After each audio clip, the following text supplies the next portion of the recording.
게임은 재밌으면 된다니까? 불멸의 전사 2. Faceless from taking that all kill. Let's see Zest's face. Show it to us. We all know it's him. I'm going to lose my mind. There it it is. is. Okay. All right, confirmed. There's a small cheer in the crowd as everybody knew it was going to be him. No surprises. He is 11-4 this season. That means he's been fielded 15 times. That's right. He's been carrying this team on his back. And they won the semis of this round. They've made it here to the finals. But right now, SOS is carrying his team on the palm of his hand. Look, Figure that out. He has a pin that says Zest in cursive on his shirt. That's like how full of himself he is. That's how he knows he's so good. 3 Where's kills. his name? Oh, a huge cheer goes out. The crowd is on Jin-Air's side right now, Tasteless. Totally packed down here, by the way, guys, despite about, well, I think it was like a 45-minute delay. Yeah. Something like that. I mean, people stayed. They wanted to see the games. Zest just slammed Lucera, and then it felt like in a matter of minutes came in the next game and just crushed TY. This guy is a killer. He's a killer, man. He's an all-killer. He all-killed KT before, reverse all-kill. And now we're going to see if he can do it again. Very, very intense here. 57 now for Jin-Air Green Wings. Pretty sick. Changed. You know, I had a poll on my Twitter as well. I like a ton of people answered, and it was like 65 KT. Everyone's changing their minds now, Tasteless. Right. Oh, man. Well, let's see what happens, man. What a great match we're about to have. This is SOS versus Zest.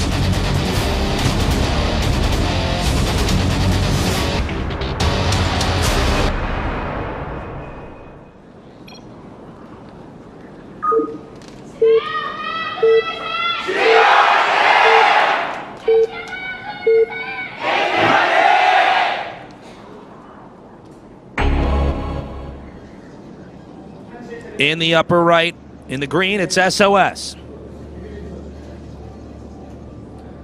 And his opponent, in the bottom left, he has to win this for his team. It's Zest.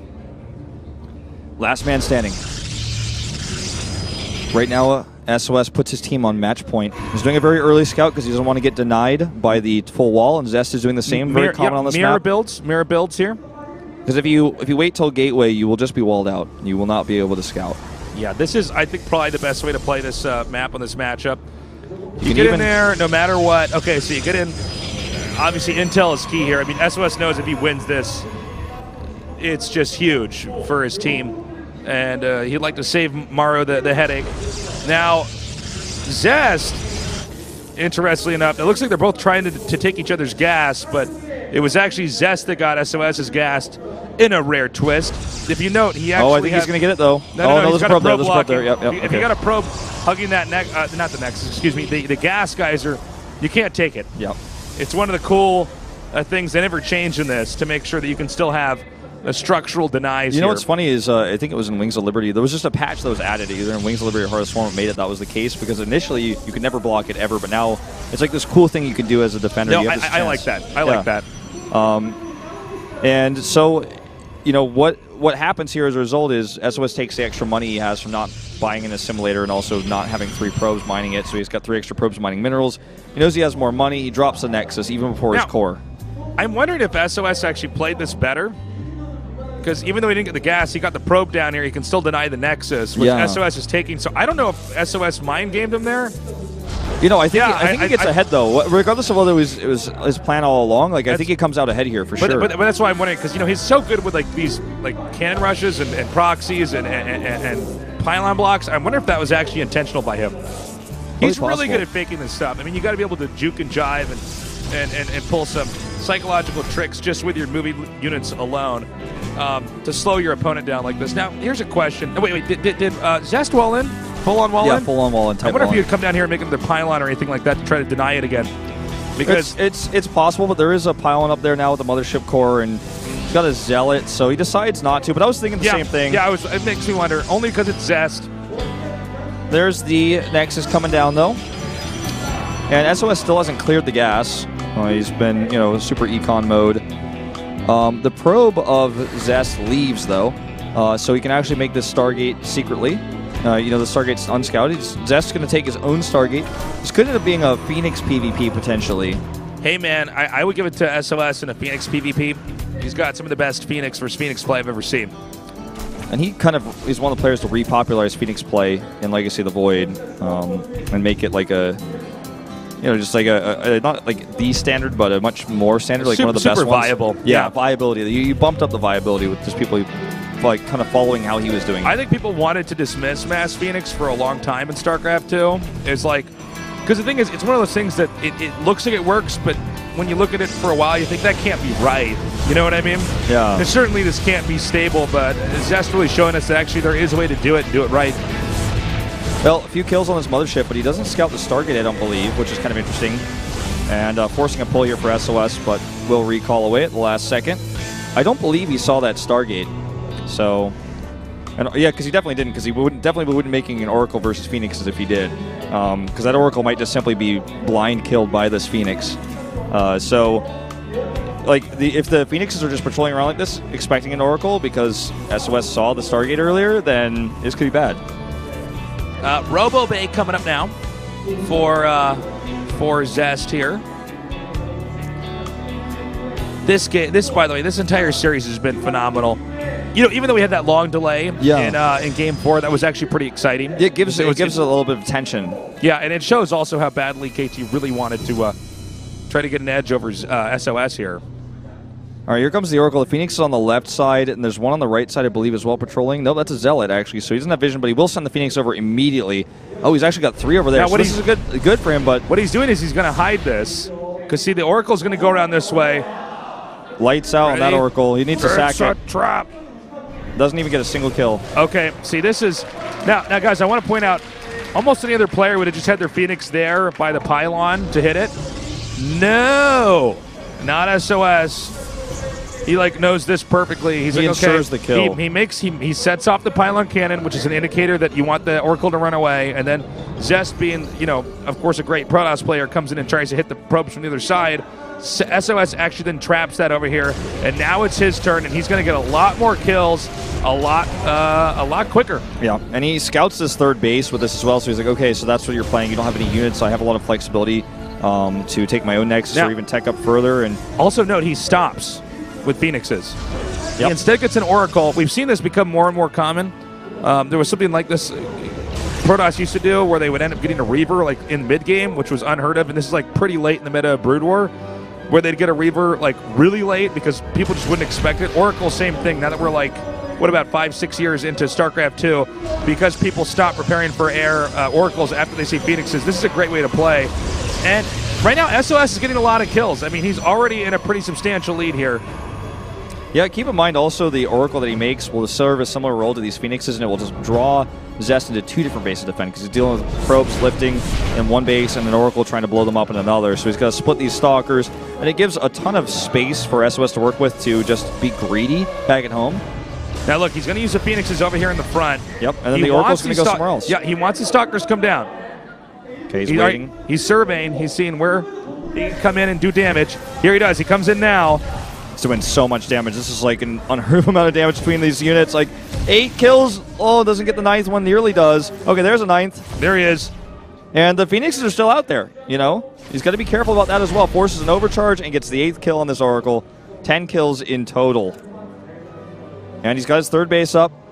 And because he knows that the threat of all these air units harassing is out there, Zest can't ever move across the map to attack him right now, or he's going to pay big... he's going to punish pretty big in his probe lines. So Zest is going for a lot of power and a lot of muscle in the ground game here. Just getting the double forges, getting the blink. Now, we've seen already SOS is quite good at handling this. He had a great pin in that game against Stats that I thought was just handled beautifully. Right now, just trying to use these Phoenixes to get as much damage as possible. Worker count slightly in the lead here for SOS. Now, we've seen 3 PvPs already today. This is going to be the first time we see a Robotics Bay built. So we are going to see some Disruptor play on the side of SOS. He has kind of forced Zest into making Stalkers. And this is going to be pretty early Disruptors to come out here and start hitting these Stalkers as they start to move out on the map. So I think this is a setup here by SOS. It's the funny thing too is it's somewhat greedy, but because he has these harassment units, it's hard for Zest to punish it You know, and look at also notice all the pylons that SOS has all over the map. So you can see any sort of warp prism that's going to come into his base. He's got a full line of vision. Now this is a good move here for Zest. Although it's not easy to defend his worker line, he's also not going to be prevented from taking an expansion, at least not yet. Colossi, what? Didn't see that one coming, Tasteless. Double Colossus production and Thermal Lance. Only SOS. This oh is my really God. interesting. Okay. Now, if anybody else was doing this, I might think it was a little bit weird, but when SOS does it, I'm like, of course. You might be like, why is he doing it, Tasteless? I'm like, I don't know. It's SOS. I can't understand his play style. But this is, okay. He's like saved this strategy for match point. You know, like. Well, he always had a ton of great builds. And he was always the guy that kind of surprised us, but he wasn't deep in the leagues this time around. Now, this should be canceled. Yeah. I don't think SOS is going to. He sees the army moving. He has to let it go. There's the cancels on the pylon and the Nexus. Range still on the way, getting closer. He wants to hide these Colossi as long as possible, I would say. But Colossi do well against these ground-based gateway armies. They always have. That's why PvP was Colossus-based until Legacy of the Void, where they got slightly nerfed. Well, they're still going to be very strong versus this army of just Stalker Zealot, especially if he's got gateways to back this up. Okay, all right, this is scouted. He sees it. All right, he's got a somewhat of a wall up here with pylons as well.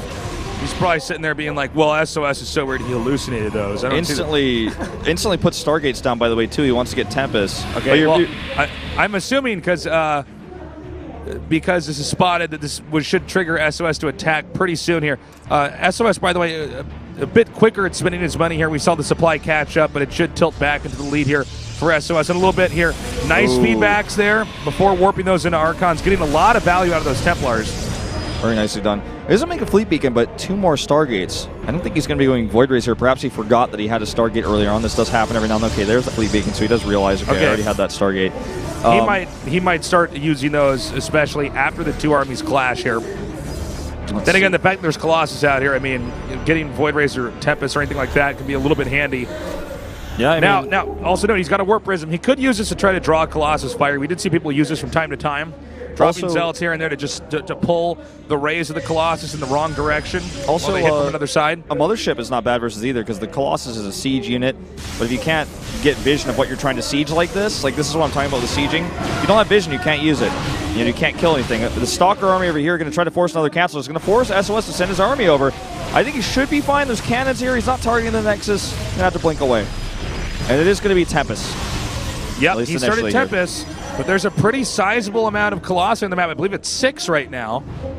And I'm assuming he has to attack with this, right? He has to attack before the Tempest already. Yeah, I mean, I think if he waits, it's going to be an issue. But this many Colossi can do a lot of damage before the Tempest begin to really kick in. All right, this is actually intense. All right, here we go. 6 Colossi with range. Better upgrades on the ground, I believe, for the Red Cross here. Yeah, 2/2 to just +1 attack. So Zest in good shape. He has armor, and he's going to go for some harass here. With those upgrades, Zealots are a lot more powerful. Here we go. Here's the attack. He's going to go for the heart here. And the Tempests are in good position here, actually. It's hard to punish them.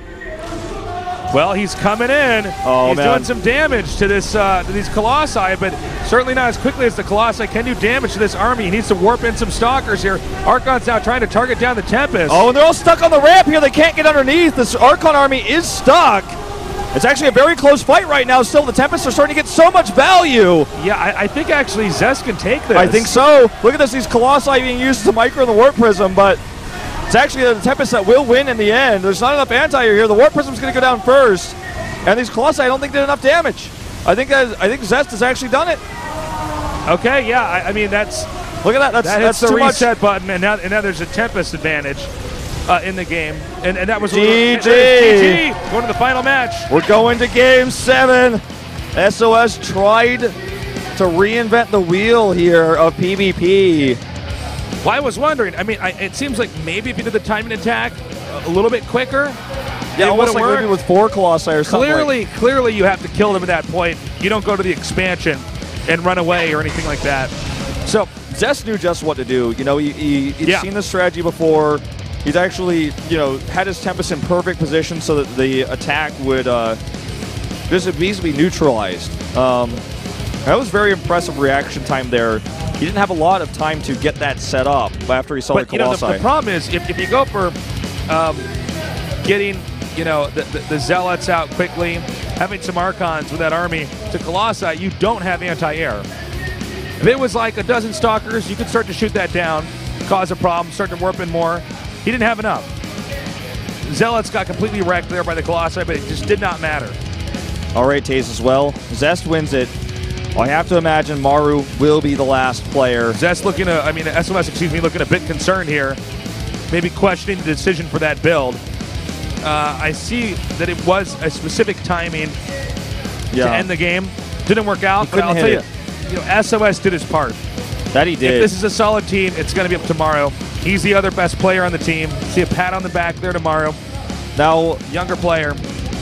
Other players, just to play devil's advocate here, even though it would be crazy we saw him. We have Creator, Cure, and Hyun. Those are the 3 other players that are eligible to play, and I don't think any of them have enough experience and are strong enough, powerful enough right now to defeat the current GSL champion, Zest, who is also on a roll in this tournament. Incredible record. Maru is 10-0, if I believe. It's either 10-0 or 11-0. I think he's actually just on point. So good right now. Best individual Pro League players at the top of the winners ranking. But, regardless of how you stack the stats, Zest just won a GSL. Versus a Terran. Possibly the hardest GSL to date. That's tough to top. It speaks volumes of his skill level. TY might be currently the best Terran. Obviously Maru could be as well. Well, yeah, it depends on which way if you value like best of 3s and groups and stuff like that, like TY played better. This is a best of 1. This is a best of 1. Maru's game here. Yeah, Maru's game for sure. But against Zest, I don't. This could go either way. It really, really could. It really is like 50-50. Yeah. Oh, I'm stressing. What a special day it's been today. We've had such good games. It's been so back and forth. So many good players. Upsets, great builds. Yeah, the tension with the delays. Replay, yeah. Tell your friends to get into this, because this is going to be the game that decides it all. So much money on the line, so many points going to grand postseason after round 3. There's just so much on the line here right now, and it all comes down to just one game. Not one best of 3, not one best of 5, just one game. We're going back, by the way, to Dust Towers, the first map. That's always how Pro League works in the LKO format. 7 games, and you go back to the first game at the end. You loop back to where we started from. So it's a really cool thing. It's like Pro League tradition. And I think it has to be Maru. We can't really speculate it otherwise. Has to be Maru, right? I love all the players on that team, but for the amount that is on the line here, I think they just have to go with Maru. He's too good. How does Zest play? How does Maru play? I think that's all it's going to come down to. That's all it's going to come down to. It's going to be just pure skill, one best of 1. This is not like PBT. the middle part of this match where it becomes much more difficult. Do you bring out the big guns? Do you have any snipers set up? Or do you have a sniper that you save till the very end because the rest of your players did their part? It's a tough one. Here we go. Let's see the reveal. He's there front and center in their team photo for good reason.